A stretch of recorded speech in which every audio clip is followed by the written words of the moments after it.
Hello, everyone.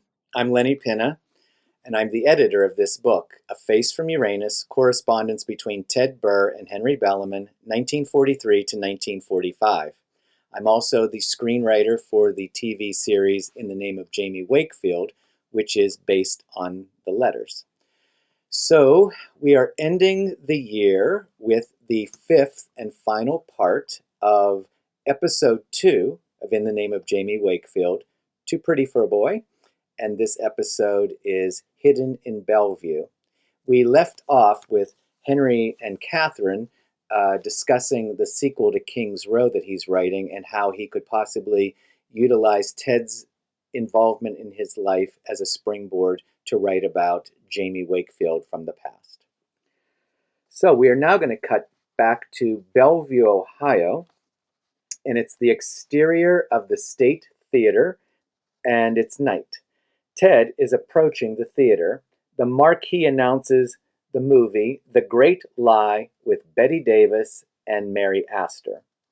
We cut to the interior of the State Theater, and Tedd is enamored with a scene in which Mary Astor's character is a famous concert pianist. She's dressed in a long white gown playing a Tchaikovsky symphony.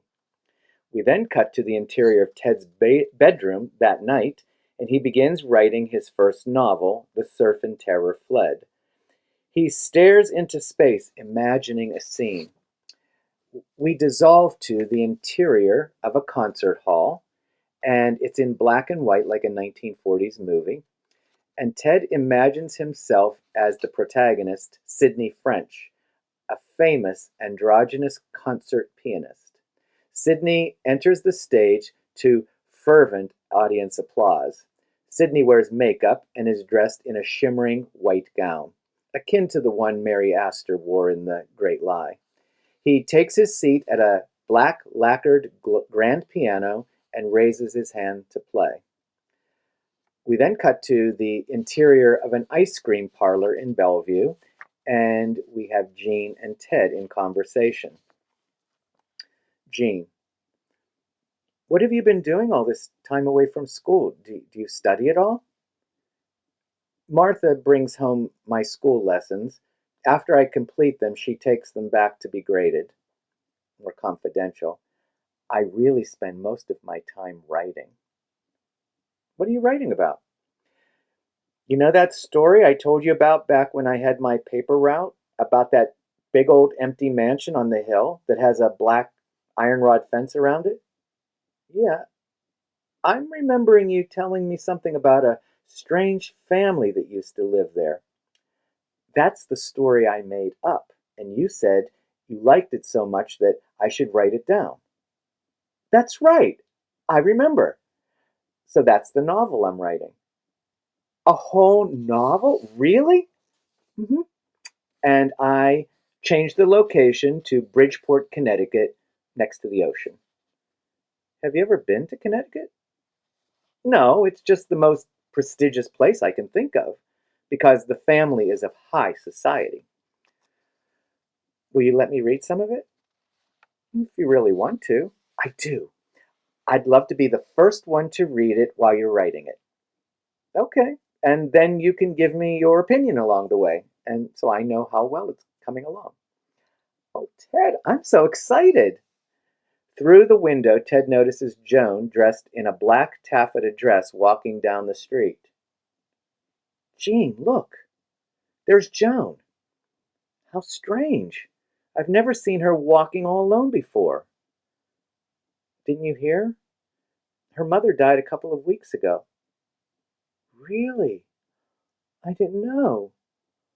Oh, how sad it must be for her. That must be why she's wearing black. I heard that the girls at Higby's aren't very nice to her. They all make fun of her dresses. How do you know that? My cousin Cindy. She's good friends with Helen Beckworth, and Helen's older sister works at Higby's in the intimate apparel. And she says that the girls in the dresses department think Joan looks so out of place, so old-fashioned, just like her mother from another era. Poor Joan.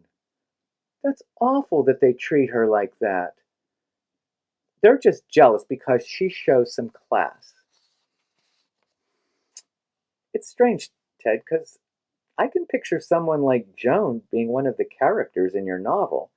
I mean, she's kind of mysterious. No one really knows anything about her. I should write to her to express my condolences and maybe tell her that I'd like to make her acquaintance. Maybe she could use a friend. That's so nice of you to think about her like that. I know what it's like. I don't know what I'd do if you weren't my best friend. Oh, Ted, I'm just happy that you're my best friend. We cut to the interior of the Burr home, kitchen, daytime. Ted and his mother are having tea and biscuits. No, Teddy, I simply cannot accept you wasting your life by going into the theater. But the Cleveland Playhouse is the preeminent theater outside of New York. It would mean so much if I were selected to be an acting intern. We supported you since graduation because we knew that you needed some time to come back to yourself after your illness. But you're feeling much better now, aren't you? You're well enough to want to be in the theater. Yes. It's important you begin to face the real world and try to gain employment, to establish your stability in your life. I understand, but Helen gets up and takes a newspaper clipping out of a drawer. I cut out this advertisement. I see where the Army is hiring in Dayton. It says that they are in much need of office help during the war effort. This is a stable job, and it would be excellent preparation for you to gain other employment when the war ends. God willing, it will end sooner than later. So you're saying that you want me to leave home? Teddy, it's not that I want you to leave. It's just time for you to leave. Like a bird leaving the nest to begin making your way in the world. Like a mother bird pushing the baby bird out of the nest. I guess I am acting like a mother bird.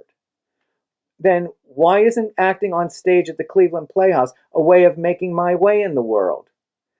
Because the theater is a pretend world. It doesn't prepare you for real life. Real life is taking responsibility and establishing a home, settling down with your own family someday. And right now, real life is the war. And I have my own responsibilities. I have Martha and the baby to look after. Her husband is in the war. I think you can at least do your part. I'm sorry, but I must insist that you apply for one of those jobs in Dayton. There's no guarantee you'll get hired, but you must at least try. For your sake. And for mine. Ted quietly nods that he will comply. We cut to the interior of Henry's study. Henry lowers the letter, feeling sympathy for Ted. There's a close-up of Henry as he reflects upon his own launching into life. We flash back in a dissolve to the interior of Henry's childhood home, Fulton, Missouri, during the day. Grandmom Oswald sits on her chair, crocheting little bric-a-brac on the collar of a woman's blouse. The young adult Henry sits at her feet. But Grandmom, who will be here to take care of you if I go abroad? Heinrich, you must not stay here with me. You must not even think of me in making your future decisions. I'm an old woman. I've made my life. You must go and make your own life. You must go on with your studies and make something of yourself. You must make use of your God-given talents. They are gifts, so you must use them to accomplish all that you can. That is the most you can ever do for me. Live and accomplish great things. We dissolve back to the interior of Henry's study. He is teary-eyed. He dismisses the emotion and resumes reading Ted's letter. We now cut to the interior of the military base, a clerical office in Dayton, Ohio, and It is during these next scenes, we will skim through some of them because they're little reprises of scenes that we saw in episode 1 when Ted was working in Dayton. Instead of doing the whole scenes, we're just going to skim through as to remind us as the audience that what he's doing, but also he's telling Henry his life story. So this is for Henry's benefit, and we're just watching him skim through, but we're also seeing some new scenes that weren't shown in the episode about his time in Dayton. So we're at the clerical office. A perfectly coiffed Ted, wearing makeup, sits at the desk typing. Seen through the glass windowed wall separating the office from the hallway, a few soldiers walk by to get a look at Ted. This is when Dolores, the supervisor, walks into the office and she sees the soldiers and shushes them away. Ted notices them scuffling off and smiles to himself because he knows that they had been looking at him. We then cut to an off-base restaurant. Ted and his 3 girlfriends are chatting about their experiences with men, which we saw in episode 1. Everyone in the restaurant is staring at Ted amongst the girls. We then cut to the exterior streets near the military base in Dayton, and as Ted is walking home from work, cars are honking as they pass by, whistles are heard, soldiers are making suggestive gestures to him as he walks by. In this environment, Ted feels more insecure, even somewhat frightened by all of the attention. We cut back to Henry's study. Henry is somewhat bothered by the themes of the letters at this point, and he lowers the letter to his lap. He takes off his glasses to massage his eyes. He frowns a little as he reflects upon a past situation of his own. We dissolve to the interior of a drinking bar in New York City, 1927. There is quite a boisterous crowd of uniformed sailors on leave. Many drink and carouse with women of all ages. Henry is seated in a far corner of the bar in conversation with one of the sailors, a very pretty boy with clipped hair and in uniform. Enamored with the boy, he puts his hand on the boy's leg. The boy freezes a little. Henry pats his leg, then removes his hand. Henry signals for the bartender, then orders another round for himself and the sailor. Henry looks back at the sailor, who is blushing. We cut back to the Dayton clerical office, and Ted is typing when a shop foreman enters and comes close to his desk. "I'm here to pick up the supply forms." Ted is confused. "Oh, yes, I have them ready, but I'm not late with them. I usually deliver them all at 8:30. Ted hands the shop foreman the forms and in more hushed tones. No, you're not late at all. I just thought I should let you know that there's some talk going around the shop. Apparently, Clyde, who works the hole punch machine, told a couple of guys that he would like to ask you out on a date. You know how guys are. That kind of news gets around really fast. But I don't even know who Clyde is. I only go into the shops to do my job, to deliver the order forms and pick up the attendance sheets. That's all." "Please, don't get upset, please. I'm not accusing you of anything. I'm just telling you that some of the guys have eyes for you, and, well, you should take it as a compliment. I mean, I admit, I've had some of the same thoughts myself, if I thought you'd ever look my way. I I really should get back to work now. I'm sorry if you'll excuse me. I have so much work I need to accomplish for the major. I can't keep him waiting." The shop foreman, feeling rejected. "I understand." Ted softens a moment. "Mr. Miller, thanks for picking up the forms. You saved me a lot of time." The foreman is grateful. Anytime. Anytime you want me to do it." We now cut to a series of scenes in a quicker tempo because they are reprising.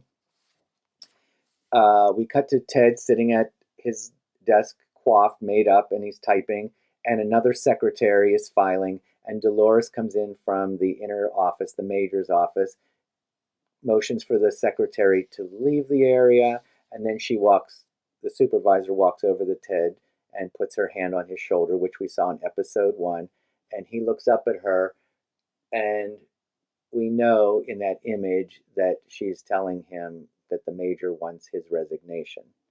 And then we quickly jump cut to the major's face saying, either be a woman or be a man, but for God's sakes, pick one.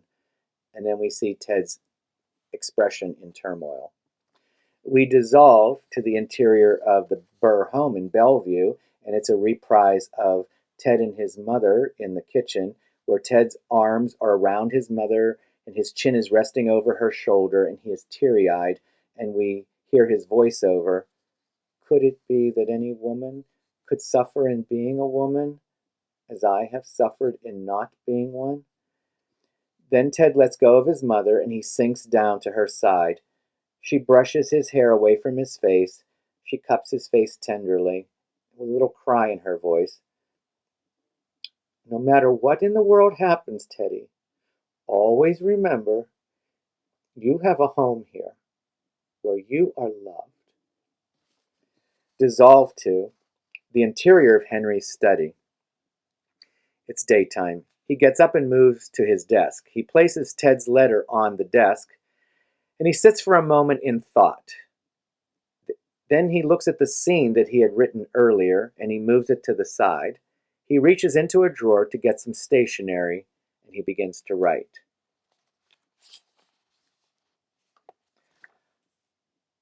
My dear Tedd Burr, we hear Henry's voice in voiceover as he writes. I was moved by your letter, and I feel that perhaps I have a good deal to say to you, gradually, as I know you better. We cut to the interior of Ted's bedroom. Ted's lying on his bed reading Henry's letter. We hear Henry's voiceover.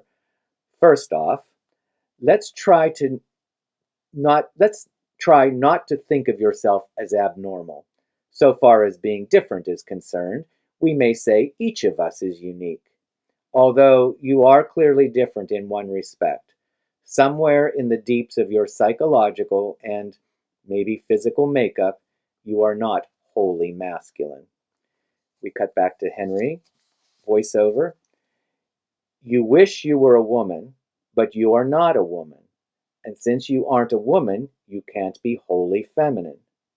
Most fine men have a deep strain of feminine sensitiveness and intuition, but being really sissy is something else.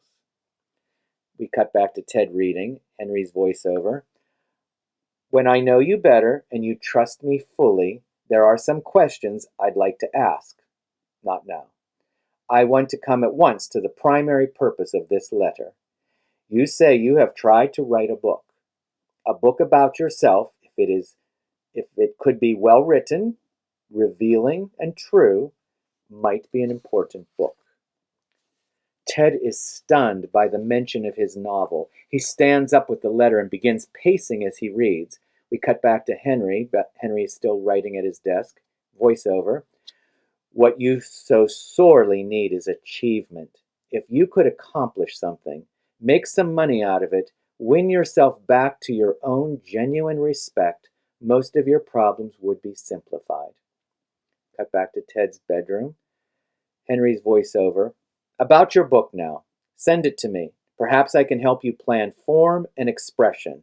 It depends on how good or bad it is. Ted's jaw drops. He's almost breathless. He jumps up and down. We cut back to Henry's study. He says in voiceover, incidentally, will you send me some snapshots of yourself or photos? I am sure you are a very good-looking boy. There's a close-up of Henry's face with an ever so slight smile on his face. Sincerely, Henry Bellamann. We now cut to the interior of the ice cream parlor again in Bellevue, and Ted and Jean are in the parlor. Jean. How's your novel coming along? Are you almost done? Actually, I finished it a couple of days ago. What, Ted, that's great news. It is. Well, why didn't you bring it for me to read? You know how excited I am. I don't have it in my possession at the moment. What? What? Where is it? Confidentially. Now, Jean, I have something very important to tell you, and you are the only person I'm going to tell. So I need you to promise me you won't tell anyone. I promise. I swear. Do you remember when you told me about the novel King's Row? Yes. Well, I wrote to the author. You mean the author of the book? Yes. Henry Bellamann. And he asked to read my novel. Oh my God, Ted! That's so. Oh my God, Ted! I mailed it off to him yesterday. Can you believe it? No, I can't believe you even got the idea to write to him in the first place. You're a genius. The rising sounds of a larger commotion is heard outside. Several people in a panic run past the ice cream parlor windows. Ted and Jean are startled by the outside activity. As more people are running and yelling, there is an increasing ominous sense.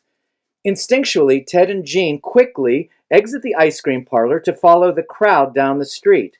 We cut to the exterior streets of Bellevue. Running down the street, Ted and Jean turn the corner where many more people are gathered in the middle of the street near an apartment building.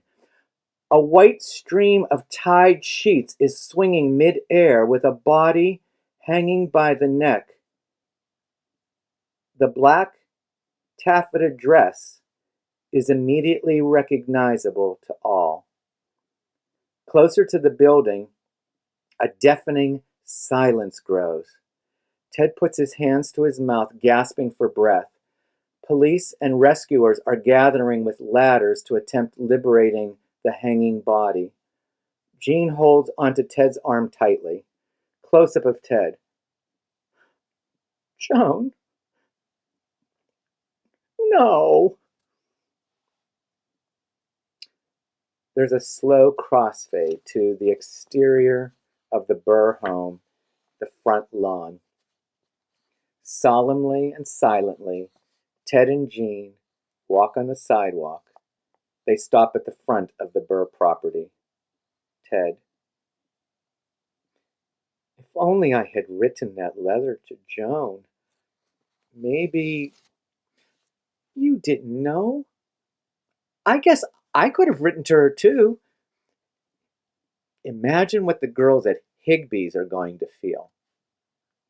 Somewhat comforted by Jean's words, Ted slightly nods. Dealing with her own discomfort, Jean backs away. Just keep thinking about your novel, Ted. Good things. Tell me first thing what the author says about it. Jean leaves. Unable to go inside, Ted's body instinctually heads for the backyard. We cut to the backyard of the Burr home, and Ted lies under the cherry tree in the midst of the fallen colored leaves. He looks up at the half-barren branches. Several rather elaborate and ornate wooden birdhouses are hanging from the branches. They appear more prominent with less leaves around them. There is an A-frame stepladder nearby. Ted's father, Floyd, approaches the tree carrying his latest elaborate wooden birdhouse creation. He places it on the ground for a moment. He climbs the stepladder and removes a nest from inside one of the birdhouses. Ted sits up and watches Floyd in silence. Floyd to himself. Oh, damn sparrows. He throws the nest into a tin can nearby. He takes out a lighter and begins to burn the nest. Ted. Dad, why are you doing that? don't sparrows need a home too? Floyd is busy with his task of hanging the new birdhouse. They can find somewhere else. I like different birds flying around my houses. More colorful ones, like purple martins and cardinals and blue jays. I don't make my birdhouses for any old common sparrows. Deeply upset, Ted stands up and moves toward the house. Then he stops and turns back. And there's a voice we have never heard from him yet. It's a shame that people who are different and more colorful aren't treated as well as you treat those birds. Floyd stops his action and looks at Ted surprised and puzzled. Ted matches his father's gaze for a moment. Especially since most of the folk around this town are as common as sparrows. Floyd's coloring turns to ash. Ted turns around and enters the back door, slamming it. Fade out. End of episode 2. Well, thank you for joining me for all of episode 2. And now you have 2 episodes that you have seen, and we'll see what happens in a 3rd episode, hopefully in the new year sometime. If you have any comments or questions or any perceptions of what you've been gathering as you've gone through both episodes now, feel free to put them in the comments below and we'll have discussions. Thanks again for joining me, and see you again next year for episode 3.